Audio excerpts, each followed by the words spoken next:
I decided to start today with the tutorial question again. It's a relatively easy question. Question 2. It's again about matrix multiplication. So the question says this: we have two matrices. It's a rather general question. We have two abstract matrices of size Mn and size Pq. Here they are, and we have to establish a few facts about these two matrices. Under the assumption that the both products well defined. So here's the setting, original setting of the question. We're given two matrices, not necessarily square matrices, but we're given the assumption that the products AB and BA well defined. In that case, part A of the question, it says, in fact, show that in that case, the product BA and AB, they will be square matrices. It's a very simple analysis of dimension, careful analysis of dimension, which concludes this part. Look at this. Given that the AB product is well defined, we know product is well defined when the number of columns in first factor is the same as the number of rows in the second factor. So if I use my indices here, Mn and Pq, the fact that AB well defined means that N equal P and AB is the element of this space. The fact that BA, similar analysis, BA is well defined. Again, if I just equate the number of columns in the first factor, which is B this time, and the number of rows in the second factor, which is A this time, that's the only condition under which your product is well defined, then you conclude that Q equal M. Q is the number of columns in B, and M is the number of rows in A. And the product BA will be the element in Pn. Remember, when we define the dimension of the product, we take the rows of the first factor, columns of the second factor. Well, this together means that the AB is square. Is that right?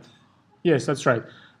Because first line establishes that AB is the size MQ, and the second line tells us that M and Q are identical numbers. That's why AB is a square matrix. And identically, you can say that because BA here of size P times Pn, and the first line shows that P equal N, BA is also square matrix. So that concludes my interest in part A. Very simple analysis of dimensions. What does the part B says? Let's just say it says if A and B commute. If AB commutes, let's just see what happens in that case. Well, if the product AB equal to the product BA, you can look again. If you look in the dimensions of these two, it means that this dimension equal to this dimension. So in that case, actually, there will be we know they are square. That's the conclusion of the part A. But not only they will be square, they will be identical squares. So they will be squares of identical size. I mean, this part, it proves that AB and BA square matrices, but it doesn't prove that they are squares of the same size. They may be of different size. Whereas if they commute, we also can conclude that actually they are of identical size, so the number of rows here equal to the number of rows here, so M equal P. Number of columns here, Q, equal to the number of columns here, N. So we will have actually that the AB and BA altogether, they just all come from the same class of similar size, identical size square matrices. And that's all there is to the part B. Listen to what says part C. It says prove the following relation. Prove that you can equate these two sides. You can equate these two sides. So basically you can write something you're very familiar with when you deal with numbers. Given that matrices commute. Let's just try to prove that. So we're given this as an assumption. We have to establish this.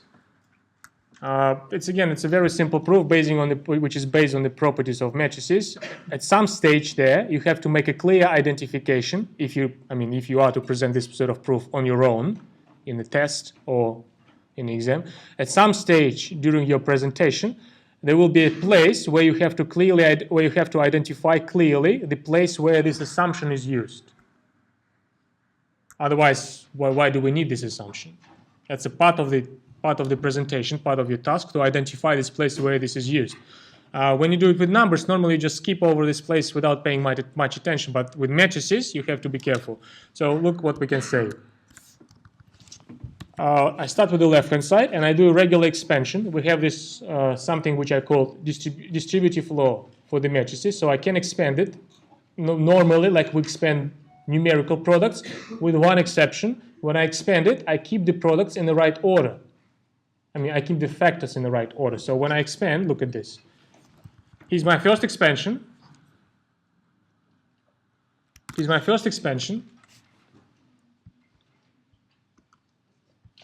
You see, basically I expanded this bracket.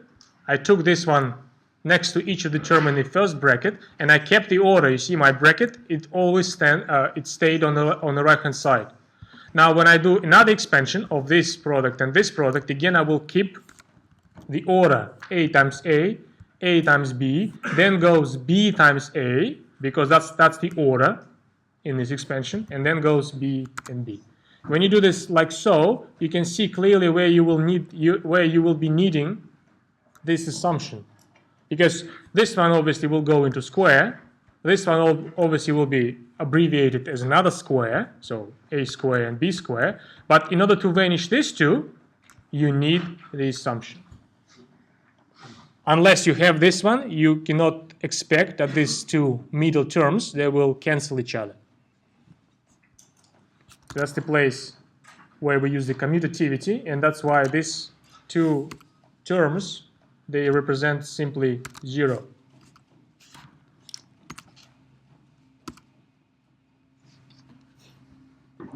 Remember, the part of the good exposition of your proof is that is a task where you identify clearly where the assumptions are used.